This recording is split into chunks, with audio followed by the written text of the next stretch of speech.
I'm Vincent Schultz, the Kernel Critic, and here's the latest news and reviews about what's in theaters near you.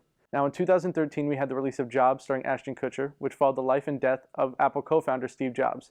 Now, what's interesting is that director Danny Boyle is going to make his own film titled Jobs about the co-founder, and it's going to star Christian Bale and Seth Rogen.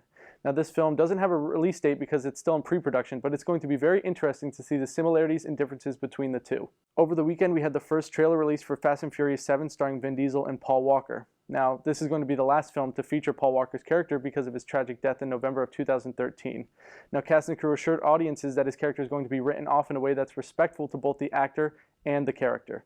In box office news, we had a tie for first place between Ouija and Nightcrawler. Both films took in roughly $10 million, and though that's relatively low, it is at the same time normal because box office numbers are usually lower during the holiday weekend.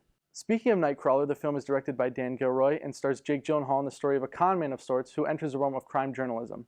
Now, this film is a dark comedy, but it's far more dark than it is funny. We get to see this grittier look at broadcast journalism while having a great performance from Jake Gyllenhaal as Lou Bloom. The character is methodical, manipulative, and at times downright terrifying. And it's enough to engage audiences throughout the entire runtime. I'm giving Nightcrawler 4 out of 5 kernels.